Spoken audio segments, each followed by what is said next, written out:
मेरठ जनपद में गणतंत्र दिवस का पर्व पूरे हर्षोल्लास, उत्साह और गरिमा के साथ मनाया गया। नमस्कार, आप देख रहे हैं सुदर्शन उत्तर प्रदेश और सुदर्शन उत्तर प्रदेश की तरफ से आप सभी को गणतंत्र दिवस की हार्दिक शुभकामनाएं।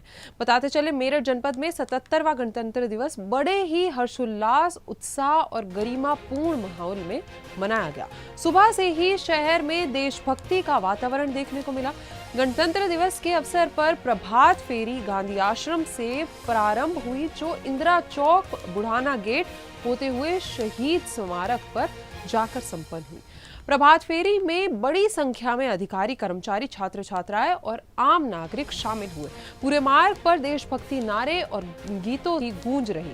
शहीद स्मारक पहुंचकर जिलाधिकारी डॉक्टर वीके सिंह ने शहीद स्तंभ पर पुष्पांजलि अर्पित कर देश के अमर शहीदों को शत शत नमन किया। इसके बाद उन्होंने ध्वजारोहण किया और राष्ट्रगान गाया। जिलाधिकारी ने अपने कैंप कार्यालय, कलेक्ट्रेट कार्यालय और जिला सहकारी बैंक के बाहर भी ध्वजारोहण किया। कलेक्ट्रेट परिसर में आयोजित कार्यक्रम के दौरान उन्होंने अधिकारियों और कर्मचारियों को गणतंत्र दिवस का संकल्प दिलाया। कार्यक्रम में दिव्य ज्योति संस्थान सहित अन्य छात्र छात्राओं द्वारा देशभक्ति पर आधारित सांस्कृतिक कार्यक्रम और कविता पाठ प्रस्तुत किए गए।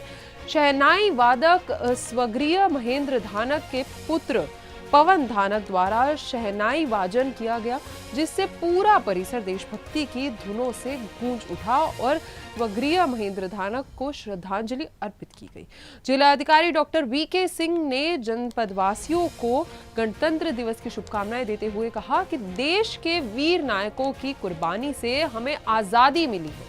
उन्होंने कहा कि संविधान ने प्रत्येक नागरिक को समानता, स्वतंत्रता और अधिकार दिए हैं, लेकिन अधिकारों के साथ कर्तव्य का निर्वहन भी उतना ही आवश्यक है। उन्होंने कहा कि समाज और देश को आगे बढ़ाने के लिए अनुशासन बेहद जरूरी है। प्रत्येक नागरिक को सरकारी संपत्ति की रक्षा करनी चाहिए और स्वच्छता एवं पर्यावरण संरक्षण को अपनी दिनचर्या का हिस्सा बनाना चाहिए। आइए एक बार और सुन लेते हैं उन्होंने और क्या कुछ। आग्रह करना चाहता हूँ कि उनको जरूर सुना जाए। उनकी यदि जायज बात है तो जरूर उन पे ध्यान देके उनकी समस्या का निराकरण करने का पूर्ण प्रयास किया जाए। ढेर सारी समस्या निराकरण नहीं हो पाती है, उसमें तमाम तरह के रीजन्स होते हैं, परंतु प्रयास दिखना चाहिए। लोगों को ये ना लगे कि हम वहाँ भी ऐसे ही वापस हो।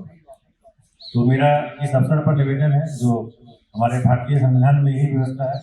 और एक प्रस्तुति के दौरान बहुत अच्छी बात कही, जब ये दिव्य मिशन संस्थान वाले बच्चे कह रहे थे, शायद आपको ने ध्यान दिया होगा कि स्वतंत्रता और स्वच्छंदता में अंतर। हम लोग सोशल मीडिया के जमाने में स्वच्छंद हो गए, स्वतंत्रता का दुरुपयोग न करें। जैसे ही हमारा राइट है उसी तरह ड्यूटीज भी है कॉन्स्टिट्यूशन में। तो हम अपने अधिकार की बात करते हैं, लेकिन कर्तव्य क्या है उसके बारे में भूल जाते हैं। हमारा भी कुछ कर्तव्य है और स्वतंत्रता किसी भी राष्ट्र के लिए या किसी भी देश के लिए बहुत अच्छी नहीं होती है, क्योंकि डिसिप्लिन जहाँ पे अनुशासन है जिस देश में, वही देश ग्रो करता है, वही देश आगे बढ़ता है। और हमारे देश में भी चीज अच्छे तरीके से जिस भी परिसर में जहाँ भी काम करते हैं, आप चाहे प्राइवेट काम करते हो, चाहे सरकारी काम करते हो, चाहे निजी काम करते हो, चाहे इंडस्ट्री चलाते हो या व्यापार करते हो, सब विभिन्न स्कूल चाहे हमारे बच्चे, एनसीसी के कैडेट, एनसीसी के ऑफिसर्स, पुलिस के ऑफिसर्स और हमारे जिला प्रशासन, पुलिस प्रशासन के अधिकारीगण, ये मुझे बहुत हर्ष हो रहा है कि मैं ये 5वां प्रभात फेरी में पार्टिसिपेट कर रहा हूँ एज ए डिस्ट्रिक्ट मजिस्ट्रेट। पहली बार इतनी भीड़ हुई है, तो इसके लिए मैं यहाँ जितने लोग हैं उनको सबको मैं बधाई देना चाहता हूँ, क्योंकि कभी ये शोभा तक नहीं बढ़ता था और ना हमारे अधिकारी आते थे और ना शहर के गणमान्य लोग ही, बहुत कम संख्या में गिने चुने लोग आते थे। तो मैंने बैठक में कहा था कि भाई केवल कोरम पूरा करने के लिए करना हो तो फिर कोई मतलब नहीं इसका। और इसका सीधा साधा ये मतलब होता है कि हम लोग केवल मीटिंग में आते हैं और कुछ बोल के फिर चले जाते हैं। तो इस बार मुझे बहुत प्रसन्नता, मैं सबको बधाई देना चाहता हूँ कि और आगे से जो भी और कार्यक्रम हो इसमें और बढ़ चढ़ के प्रतिभाग करें और लोगों को ये महसूस हो। तो इस तरह मेरठ जनपद में भी गणतंत्र दिवस का पर्व शांति, अनुशासन और देशभक्ति के संदेश के साथ संपन्न हुआ। ये थी मेरठ से बड़ी खबर और ऐसी ही और खबरों के साथ जुड़े रहिए सुदर्शन उत्तर प्रदेश के साथ।